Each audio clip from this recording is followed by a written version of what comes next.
क्या आरसीबी का वो स्टार जिसने आईपीएल जीतने में आरसीबी की बहुत हेल्प की है, अब वो जेल जाने वाले हैं? अरे देवा, ये गड़बड़ है। जी हाँ दोस्तों, गड़बड़ यही है क्योंकि मैं हूँ विप्स और आप देख रहे हैं विप्सी वर्ल्ड। तो दोस्तों 2 दिन पहले ही हमने आपको वीडियो में बताया था कि हम कि किस तरीके से इन वेस्ट इंडीज के फास्ट बॉलर शमार जोसेफ पर बहुत ही बड़ा गंभीर इल्जाम लगे हैं, लेकिन इसके बावजूद वो इंटरनेशनल क्रिकेट खेल रहे हैं।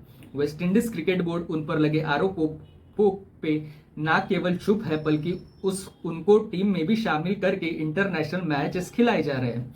हमने जब इस पर वीडियो बनाई तो उस वीडियो के कमेंट बॉक्स में लोगों ने पूरा इलाका धुआं धुआं कर दिया और कहा कि 7 समंदर पार वेस्ट इंडीज का क्रिकेट तो तुमको दिख गया विप्स भाई, लेकिन सेम आरोप आपके देश के खिलाड़ी पर भी लगे हैं।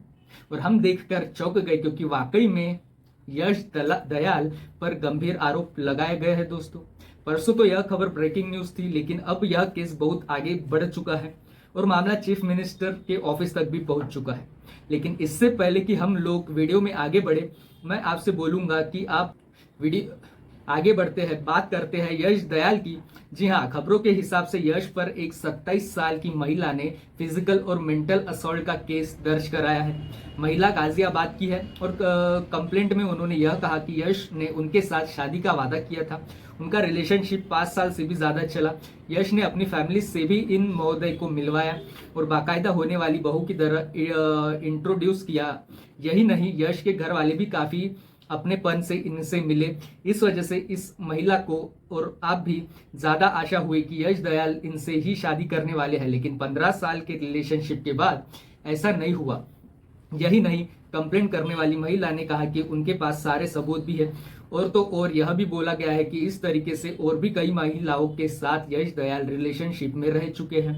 पीड़ित महिला को यह बात बाद में पता चली, उन्होंने कहा, और उन्होंने यश दयाल से जब पूछा तो रिपोर्टेडली अत्याचार किया गया। महिला के हिसाब से उन्होंने यह कंप्लेंट वुमेन्स हेल्पलाइन पर भी करी, लेकिन वहां से उनको कोई भी हेल्प नहीं मिली, जिसके बाद उन्होंने चीफ मिनिस्टर के ऑनलाइन पोर्टल पर कंप्लेंट दर्ज कराई और फिर योगी आदित्यनाथ के ऑफिस से इस पर तुरंत कार्यवाही करते हुए इंदिरापुरम गाजियाबाद के सर्कल ऑफिसर से रिपोर्ट मांगी गई थी। इस रिपोर्ट को मुख्यमंत्री ऑफिस में सबमिट करने की आखिरी तारीख 21 जुलाई बताई गई है। 18 साल बाद आईपीएल जीतने के बाद आरसीबी की मुसीबत की लिस्ट में यह एक और लेटेस्ट मुसीबत है। फिलहाल आरसीबी फिर बीसीसीआई मैनेजमेंट का इस मामले पर कोई भी बयान या रिएक्शन सामने नहीं आया है। आरसीबी का सोशल मीडिया तो चिन्नास्वामी के बाहर हुई भगदड़ के बाद से ही इनएक्टिव पड़ा है और सुनने में आया है कि आरसीबी के सोशल मीडिया मैनेजर उस भगदड़ की वजह से खुद जांच के घेरे में है। यही वजह है कि आप उनके इंस्टा अकाउंट को एक्टिव नहीं देखेंगे। लेकिन अगर यश दयाल मुसीबत में फंसे तो अगले साल आरसीबी भी मुसीबत में फंसेगी, क्योंकि जितना जिताने में यश दयाल का बेहतरीन रोल था, उन्होंने पिछले 2 सीजन में आखिरी ओवर में महेंद्र सिंह धोनी को फिनिश करने से रोका। लेकिन आपको क्या लगता है कि क्या अगर यह आरोप सच साबित हुए तो बीसीसीआई और आरसीबी को अपने गेंदबाज के ऊपर, यश दयाल के ऊपर एक्शन लेना चाहिए? कमेंट करके बताना। इस केस से रिलेटेड आपने और भी बातें सुनी या पढ़ी या देखी हैं, उस पर आपका क्या रिएक्शन है वो भी कमेंट कर सकते हो। चैनल को जरूर सब्सक्राइब करना और ऐसे ही हमारे लेटेस्ट एपिसोड को देखना और चैनल को सब्सक्राइब करके जाना। Thank you for watching.